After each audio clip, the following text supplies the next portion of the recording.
Leadership feels easier when we're the ones holding the reins. If we can just keep a tight enough grip, nothing will slip through the cracks. And at first, that control feels like security. Projects move forward, deadlines get hit, problems stay contained. But over time, that control comes with a cost. The harder we hold on, the more fragile things actually become.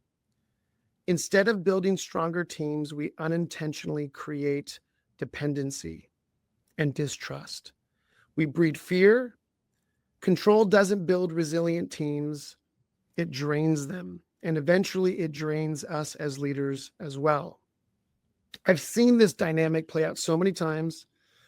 We don't drift toward control because we're bad leaders. We drift there because we're under pressure. And our fear of not succeeding drives us to want to be the one with the ball in our hands at all times. When mistakes feel costly and the stakes are high, control feels safer. But here's the paradox: the tighter we hold on, the less trust people have in us. They stop bringing their best ideas, they stop taking initiative, and slowly the relationship shifts. People aren't following us any longer because they trust us, because they feel like they have ownership, because they feel like partners in a greater endeavor, but instead they're just complying to avoid rocking the boat. That's right. And Eric, what strikes me is that most leaders, they're not controlling because they want to shut people down. They're not trying to shut their teams out. They just really care about their outcomes, right? Their name is on the line or their product is on the line. But even with the best intentions, that control chips away at trust. So how do we recognize when control has taken over, and what does it look like? Help us shift back towards building a culture of trust, because that's where we're able to actually accomplish what we're trying to get to. Yeah, I love that. So that we understand what's at stake in this conversation for our listeners, for ourselves, because we're practicing this stuff every day, is to remember that as human beings, if we want to accomplish anything great in life, we're going to have to partner with other people. Yeah. And that sounds great. So we join teams, we start companies, we build teams, because I think instinctively, intuitively understand that we can do greater things in teams than we can by ourselves. But we also know inherently that there is a significant risk involved in trusting the responsibilities of our team, our division, our family, our organization to other people. Why? Because we all have multiple data points through our life of entrusting a part of who we are to others, and they let us down. Yep. They hurt us, they burned us. We felt our toes stepped on, we felt cheated, we felt abandoned, we felt misunderstood. And because human partnership is such a delicate pursuit, and because we have so many past experiences of injury, I think what happens is we step into any team dynamic, and this goes for our personal life and marriages or friendships or extended family relationships, also into the workplace. I think we tend to step into these partnerships with some reluctance, reticence, with a kind of skepticism, that I don't want to entrust the people around me with too much for fear of how that could negatively impact me. Yeah. And so what we have learned over the years is that we have one of two choices. We can either operate as isolated individuals, even though we're in teams. We work with companies all the time where people are isolated, siloed, and everyone's kind of doing their own thing, right? So we can still work in groups and in partnerships with people and yet really operate from a position of isolation. Yeah. The other option is we don't work in teams and we just try to do everything by ourselves. But like I've already said, we know from human history, from sociology, that for us to accomplish greater things, we want to go to the next level. We want to build a bigger business. We want our family to be better and bigger.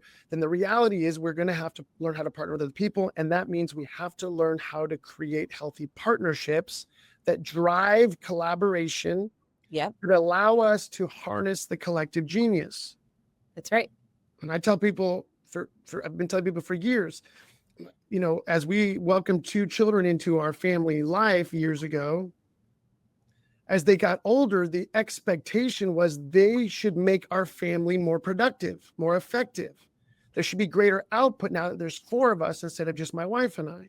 That's right. But that's a mentality of a shift away from, hey, I've just got to go do my work. I've just got to accomplish whatever I need to accomplish, like this kind of individualized mindset, more toward a recognition that as a family unit together, we can accomplish greater things than any one of us individually can. Right. And so the partnership that leads to collaborative efforts, or the harnessing of the collective genius, which allows all of us to contribute far greater things, which means we're going to produce greater things, all hinges on this quality of partnership that is deeply rooted in trust. That's right. Can we develop a reciprocal degree of trust that we're in this together, that we're out for each other's best interest, that we're going to make room for the messiness of the best and worst parts of us, that we're going to leave space for people failing forward, right?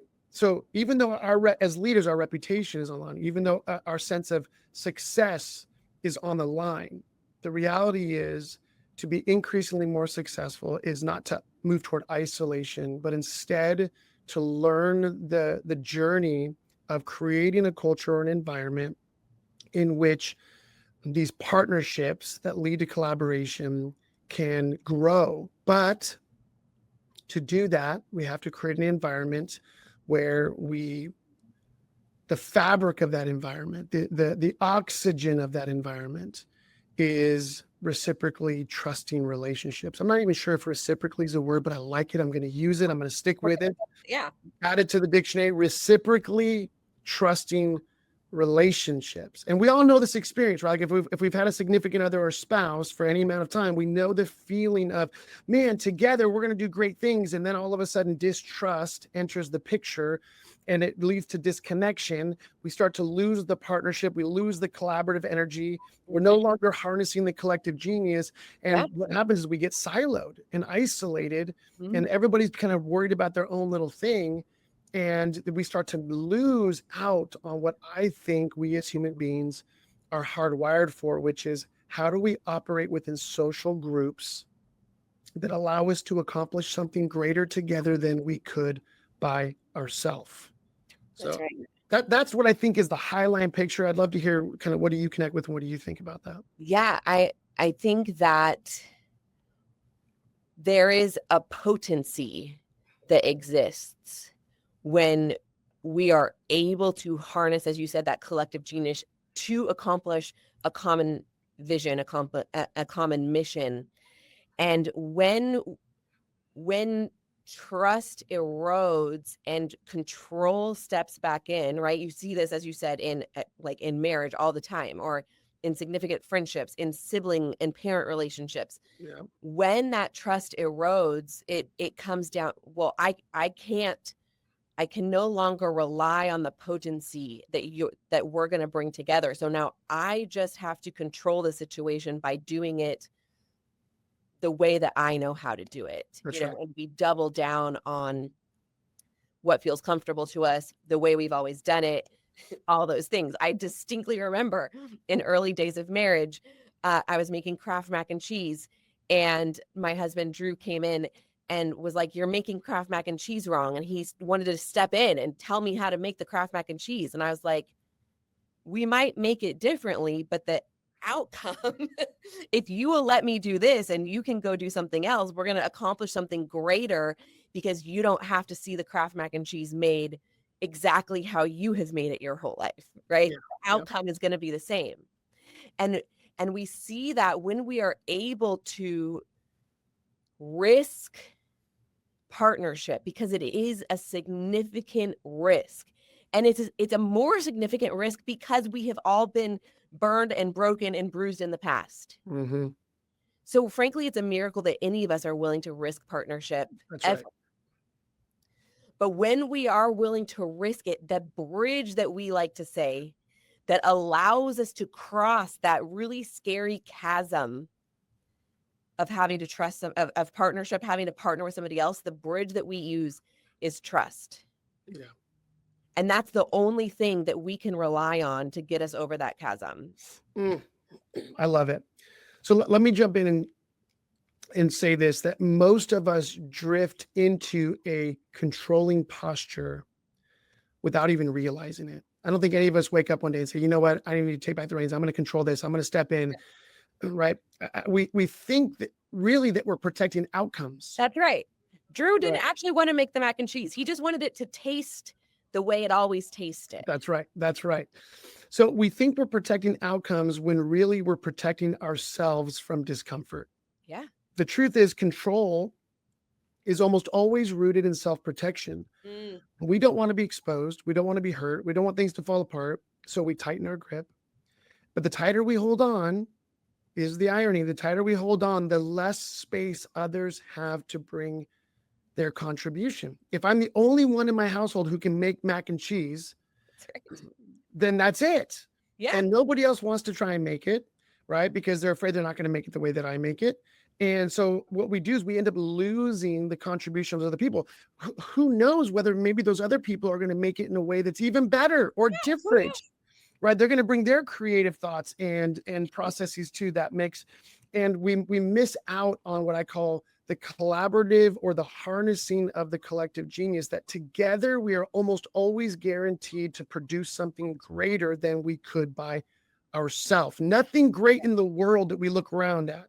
No products we use, no services we use, nothing that we engage with in the world that's we would just say that's an awesome thing was created, produced, and delivered by one individual human being. It was always a collective, whether it's government, whether it's businesses, whether it's families, whether it's social groups. It always takes a tribe to create something greater than any individual could. So let me say this, and this is where the erosion starts. Instead of others being proactive, bringing their strengths to the table, people start to pull back. Right. They might still be getting the work done, but the trust underneath the work is gone and the benefits of partnership diminish, right? We all know what it feels like to work for somebody who you feel like, if I can't do it the way they do it, then it's not worth doing it. Right. And I remember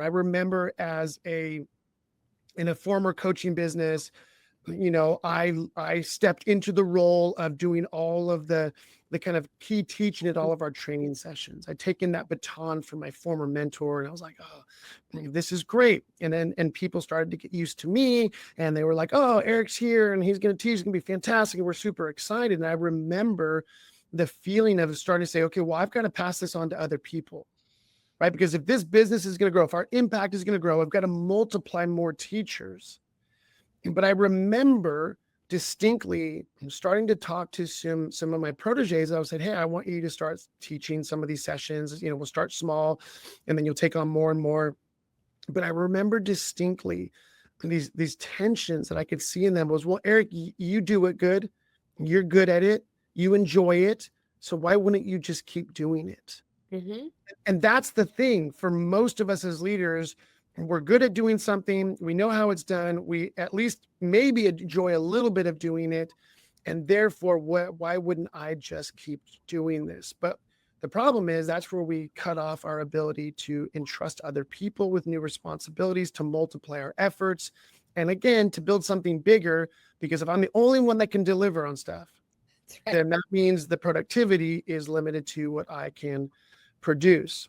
That's right. We diminish our scope, we diminish our capacity, we diminish the potential for what we could accomplish because I'm the only one now that can do it. I'm the only one that can make the mac and cheese, right? Yeah.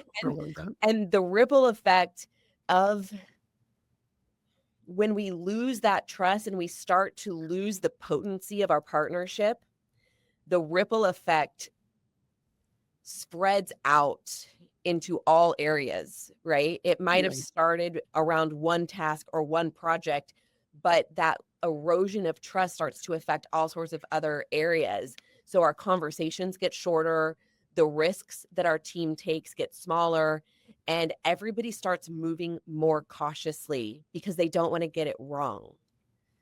So this is one of those tricky upside down truths of leadership, right? But this command and control leadership, it erodes trust, but we're trying to protect the outcomes.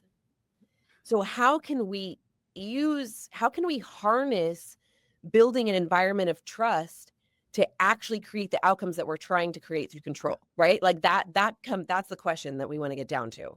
Yeah, I love that. Now, our listeners are going to hear us refer to one of our toolkit tools called the trust code. And we're not going to dive deep in this session into that tool. We've already done that in season 1. Mm-hmm. And so I would strongly recommend to our listeners to go back and listen to that episode on the trust code, because in that episode, we unpack what are the core ingredients of building reciprocal trust that drives partnership and collaboration and all that stuff that we're talking about. But let me say this, at the end of the day, I think most of us, we don't actually want to control everything. Right. We don't actually want to be in charge of everything, because I think we begin to feel this sense of we are the bottleneck, right? Everything has to go through us. We're the only ones who can do things the right way. Right. And it becomes overwhelming over time. What we actually want is a team of people bringing their best to accomplish something greater than we could on our own. Right. Yeah. We didn't get married because we thought that our spouse was going to diminish our value and what we can contribute to the world. We didn't start a business because we thought that would diminish our ability to produce greater things. We didn't build teams because we thought that would cut our efficiency in half, right? It's because we believe intuitively as human beings, it's in our DNA, that if we learn to partner with other people, actually that's going to expand our influence and impact. That's right. So what we want are teams who lean in, bring their best ideas, and move the mission forward without us having to force it. And the only way that happens is if we're willing to risk entrusting more to others.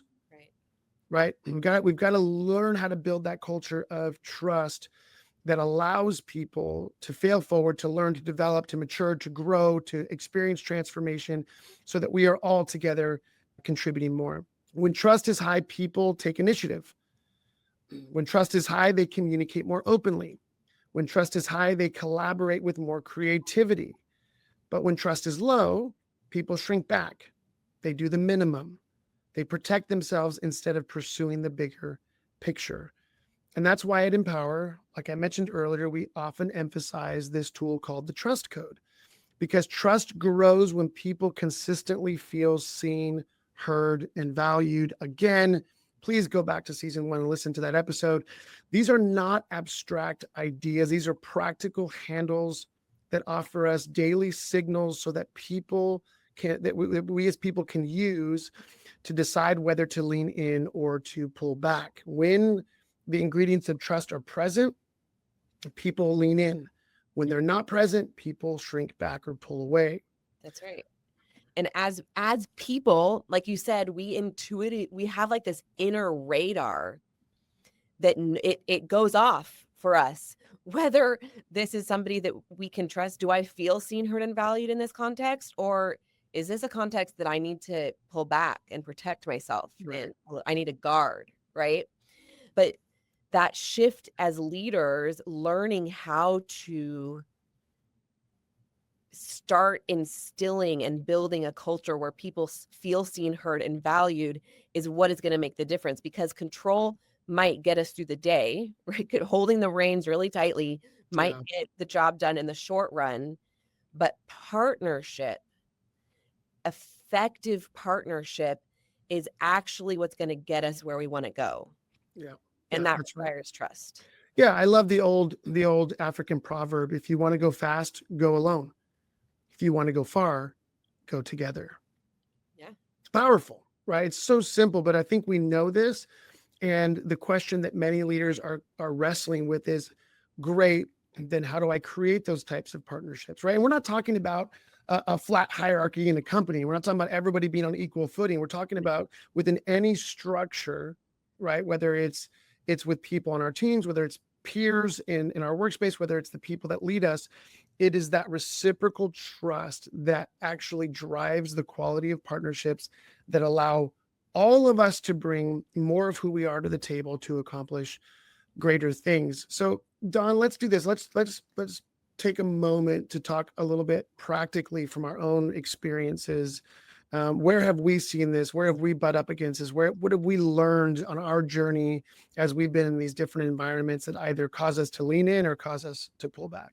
Yeah, man, I am actually living this out in real time. And you and I have had a lot of conversations processing through this, but just like I'm sure any of our listeners that are here with us right now, I have experienced a significant level of broken trust, of betrayal, of relationships, whether those are personal or professional, that have left me wounded. And specifically professionally, I have walked through a season where through no fault of my own, my career was in some ways ripped out from under me and I had to start over again, and I'm sure there's even people listening that can appreciate that experience, have gone through Yeah, something similar. And 100%. so what did I decide to do?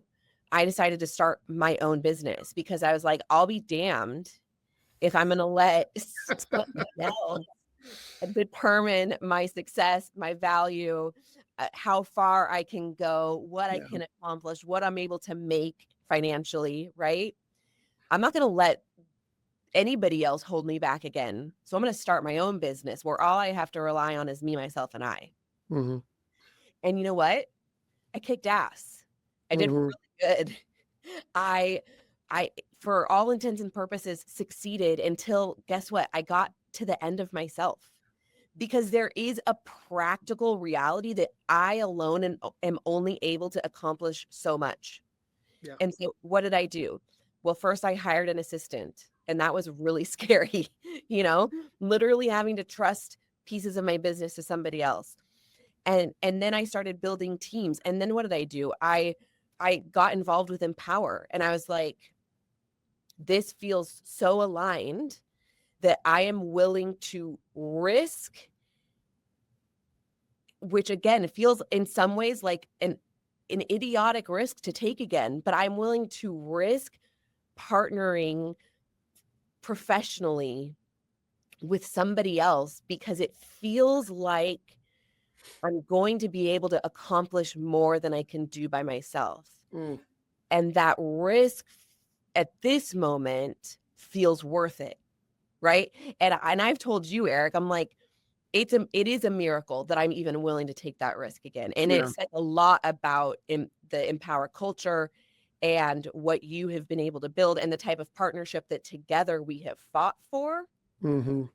Because even 6-9 months ago, I would have said, there's no way I'm going to like step into that type of partnership with a company again. Yeah. It's Yeah. too risky. It's too dangerous. It's too scary.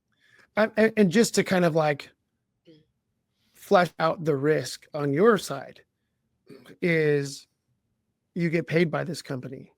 Yeah. So in some ways your financial well-being is tied now to Mhm. this partnership. You're not the boss of the company, Right.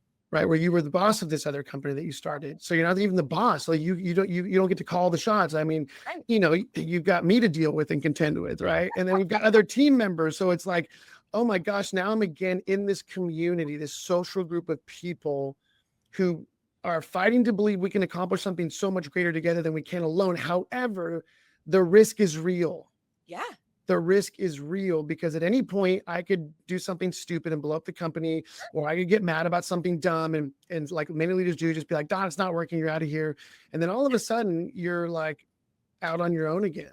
Mhm. And that's the tension in all human dynamics that we are wrestling with, which is I want to lean in and I want to be in an environment where I can trust the partnership to sustain through the pressures and the challenges of life. That are And that going to we're come going to, inevitably. and that they are going to come, that we're going to get the breakthroughs that we need And that's only going to, if we do those things well, lead to greater trust and connection That's right. that allows that bridge to grow even stronger so that we can then endure the next wave of challenges, difficulties, pressures that we're all under. That's right. So let me turn the table. I wasn't planning on sharing this, but it just seems appropriate. And I want to share it delicately. This may be the first podcast that we've recorded that I may shed a tear on. Oh, okay. Let me lean in. Yeah. So as you know, Dawn, and some of our listeners may have heard some of this story at times, but I started Empower Coaching with two business partners who were friends, who we did life together. And there was this beautiful partnership, and we each brought very different strengths to the table. And in those early years, it was like, I think that's in many ways what made Empower Coaching so powerful and why it grew so rapidly, because clients were seeing how we operated and they were captivated by this quality of partnership. Yeah. That was deeply rooted in this reciprocal trust and that we fought for dearly. But like we said, the pressures of life and the challenges and the unexpected twists and turns definitely hit us as individuals, but also as a business. Yeah. And under all that pressure, I remember this distinct feeling of like, wait, hold on. Trust is eroding here. Mm-hmm. Trust is eroding. Now, if you want to go back and assess it all, we all tried our best and we all made lots of mistakes. That's just part of the human journey. But I remember distinctly feeling like, whoa, my business partners are communicating distrust to me. Mm-hmm. And I remember feeling like, oh, that's not okay. We can disagree. We can fight over things. We can wrestle through a lot. But when I started to hear language that communicated distrust toward me, that I had their best interest in mind, that I was willing to lay my life on the line for their well-being, that everything I was doing was for something bigger, not just for myself. When that was I remember thinking, okay, we are now standing over this massive chasm risk on a bridge that is starting to feel really wobbly and fragile. Yeah. And it was by far one of the most heart-wrenching experiences of my life, where they made a decision to say, there's that bridge is not strong enough for us to feel secure and continuing in this partnership. And I remember thinking, this is crazy. This is what I do for a living. I coach leaders and organizations and teams through this process because you and I both know, Dawn, that businesses do not succeed and fail on the basis of their product or their service or their financial outlooks. That's all a factor. But the main thing is the people in leadership and their ability to partner together through those tough times. That's right. And so it rocked my world. We separated in our partnership, which broke my heart. And I spent probably a year after that, just, obviously reeling from that experience, but I've still got a business to run. I've still got clients to go and attend to. I've still got things to do, books to write and videos to create. And I just remember thinking, like, what in the world? And I remember feeling this tension of, I don't want to do that again. Yeah. I don't want to entrust other people with anything that where at any moment they can just leave. Yeah. And I'm left holding nothing in my hands except myself. Right. So it's like, and I don't want that, but at the same time, and obviously I went through therapy, and my amazing wife was an incredible partner through that process. And I'm just sitting there, spent a year thinking like, okay, all the ways I screwed up and failed and didn't lead well and beating the snot out of myself. But there was this one thing that kept emerging, which is I cannot abandon this core conviction that by myself, I'm so limited in what I can do. And the vision and mission of our coaching business is so big that I, in and of myself, won't even come close to scratching the surface of that vision or mission. Right. If I isolate and do things on my own. And when you first came onto the team, and when Aura first came on the team, and I mean, I remember I may outwardly been like, yeah. So I'm so glad for your team, your team help and your partnership. But I remember emotionally feeling like, I can't do this again. But that's the tension. Like we've all been wounded, we've all been beat up, we've all lost relationships, we've all had those bridges burned, and you just think, gosh. And yet at the same time, the question is always in front of us. Am I going to choose to do this thing alone, or am I going to choose to fight for the thing that I believe is going to lead to a far greater outcome? And so I had to like put my chips back on the table Yeah. and at an emotional level, choose to say, am I going to entrust myself appropriately, of course, and it's not all at once, but am I going to entrust myself to these new team members? And am I going to create an environment for them to entrust themselves to me?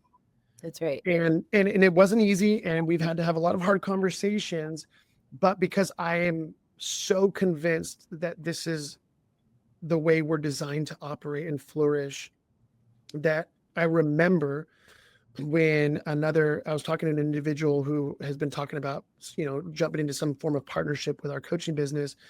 And he heard a little bit about my story. And he said, Eric, I don't understand. Why do you keep fighting to build things with other people? You could just be a high level boutique coaching operation, just have a remote personal assistant on the other side of the world that you never have to engage with. And because you're so good at what you do, and you'll make great money, and you can just do that for the next 15, 20 years and retire happily. And I said, because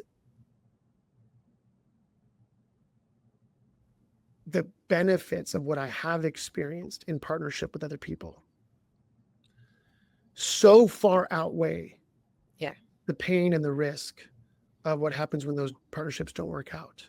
Yeah. That I feel compelled to keep fighting for it. And I feel compelled to keep partnering with clients who say, we believe in this. Yeah. And we believe it's worth it. We're not ready to give up on this thing called human partnership yet. And so, and that's partnership at any level, across any part of our lives. If people are willing to fight for it, I say, you know what? I haven't figured it all out, but I can sure tell you it's worth it. It's worth it.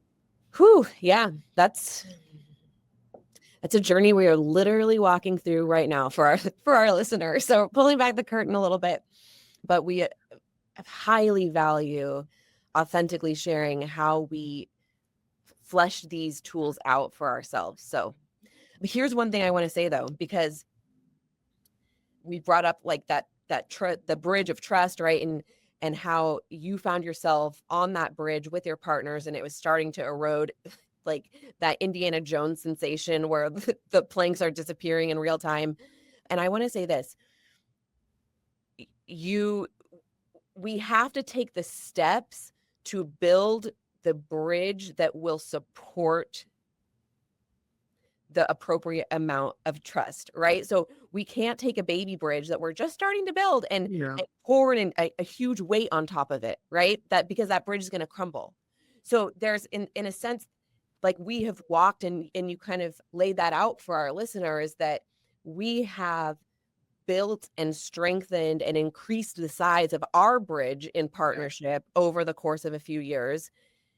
That you have to do that in any capacity for that bridge to be worthy of holding the strength of pressures that you're going to put on it. That's right. Here's some great practical examples. Yeah. The fact that we're doing this podcast together. Yeah. Is me saying, hey, to the world, Empower Coaching is not just Eric Pfeiffer, it's Don Meldon. That's me entrusting the brand, the reputation, all the while knowing that you could at any moment decide, I don't want to work with Empower Coaching anymore. And now the world thinks Empower Coaching is about Don as well. And it's actually bigger than both of us. But the point is, like, entrusting you here, entrusting you to work with some of our core clients, like entrusting you to start and build parts of our business that I don't have the time and energy to build. And to say, no, Don's fingerprints are going to be on that. Don's creativity is going to be the primary expression. Of course, we have the shared DNA. Of course, we have who we are as a business, that we all subscribe to our core values. All that is there.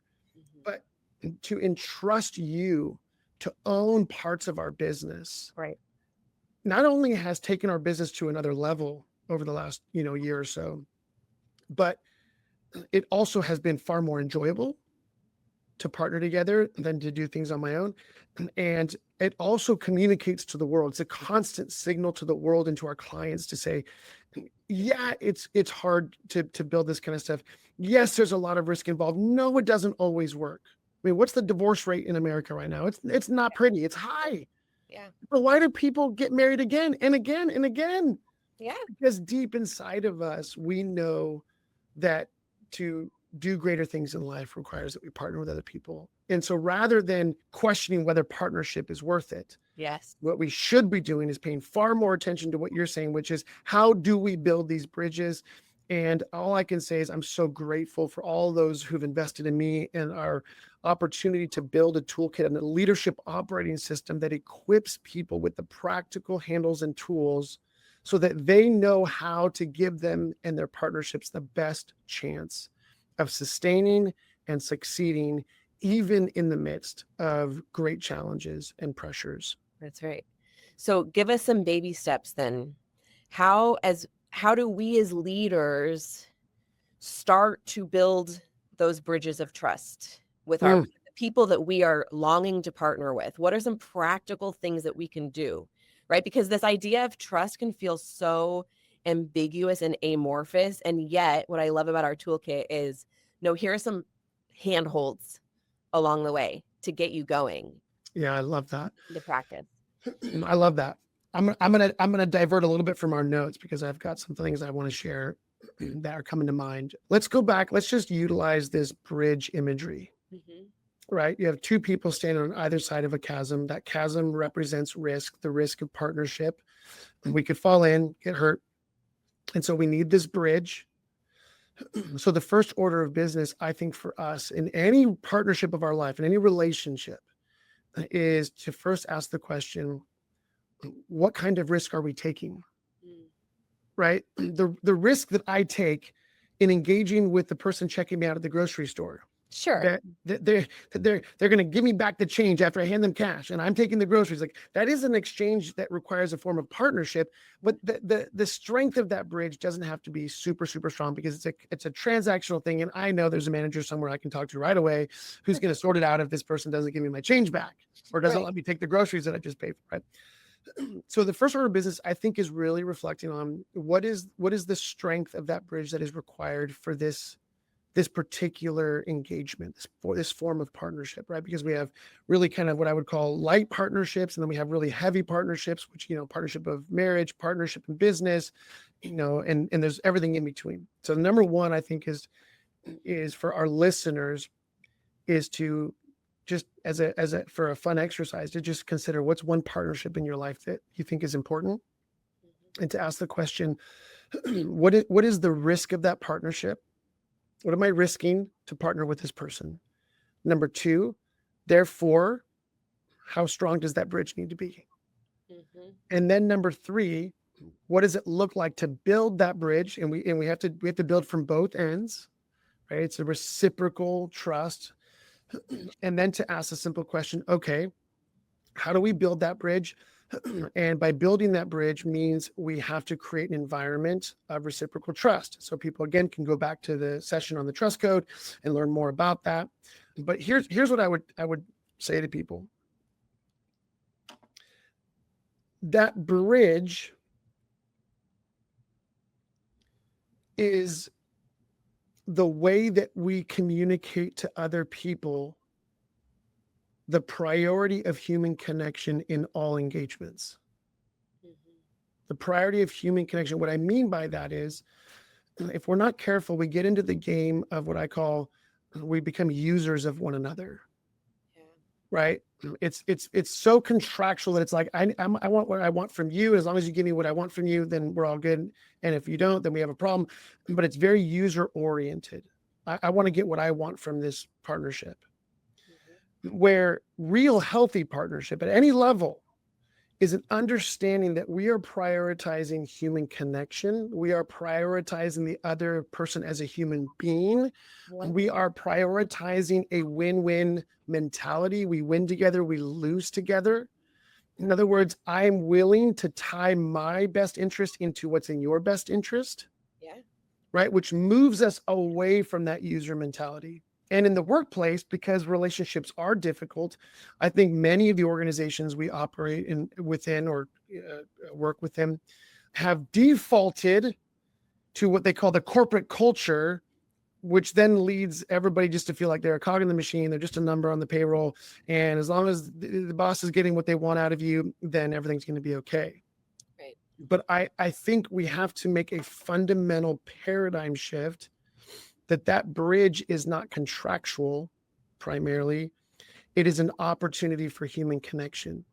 If I can either engage with that person at checking me out at the grocery store from the perspective it's contractual, all you represent to me is that I get my groceries and I get to go on my way. There's no partnership there. Sure. It's a transaction. But if I see that other human being say this engagement needs to be mutually beneficial, so I'm going to remember that's a human being standing across from me. I'm going to engage with them as a human being. I'm going to prioritize that human connection, that you're more than just somebody checking me out for my groceries. You're more than just somebody handing me a Starbucks. You're more than just somebody, who I might do a deal with. Mm-hmm. But I'm going to prioritize the human element, that I want to engage with you at that level. When we take on that perspective, we begin to operate in a way that communicates trustworthiness. Mm-hmm. And that's the beginning of building the bridge from our end. If it's transactional, there's no trust that needs to be built, and there's no partnership that can happen. Yeah.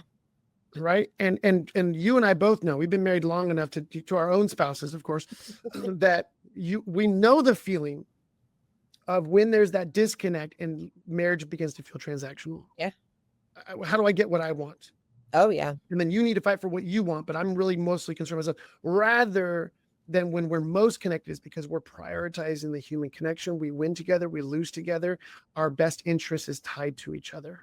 And that goes for marriage all the way down to checking out groceries at the grocery store, because whenever we're engaging with another human being, we're either going to communicate trustworthiness, I'm safe, you can lean into me, or I'm going to communicate untrustworthiness, transaction, which means you're going to lean out.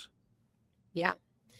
And the only reason that incredible risk is worth engaging in is because synergistically something happens when we engage in that partnership, right? There's a potency. Like when you think of your marriage, or you think of your friendships, you think of your work relationships, when we are operating at that level of partnership, right? Where we're fighting for the mutual benefit. We're fighting for something greater than ourselves. There is that sense. There is a reality that we might not be able to fully put language to that says we can do more together. Yes. And that is why the risk is worth it. That's right. So here's the way that I've learned to say this. In human partnership, 1 + 1 is not 2. Yeah. It's 10. It's 10. Mm-hmm. 1 + 1 is not 2 in human partnership. It's 10. There's an exponential power and ability to accomplish when people begin to partner together. So in any team or business, when people feel like my business is not running the way I want, the teams and people are not, it's almost always because there's no 1 + 1 + 1 + 1. It's isolation. It's one person doing what they're doing, one over here, one over there, one over here, one over there, rather than when there is, we start to create this culture of partnership and collaboration. It's 1 + 1 = 10. 1 + 1 + 1 = 50. The math doesn't make sense, but that's what you're saying.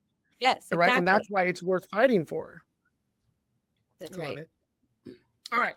We've got a long time. I love this conversation. For our listeners, this is right at the very core of everything we're fighting for as a coaching business, because we do believe that people are the engine of business, of family, of everything in culture and society. And it's how people operate individually and collectively that makes or breaks everything that we're fighting for. To our listeners, thanks for joining us today. If this episode has helped you name the tension between the controlling version of yourself and the trusting version of who you are as a leader. Share it with another leader who needs the same clarity. Again, go back to the first season and listen to that episode on the trust code, dive deeper, and learn how to build a culture of trust within those relationships that matter most. Make sure you've subscribed, because next week we're talking about pace. Woo, pace. How to lead ourselves and our teams with sustainable rhythms so that we don't burn out chasing greater productivity. Until next time.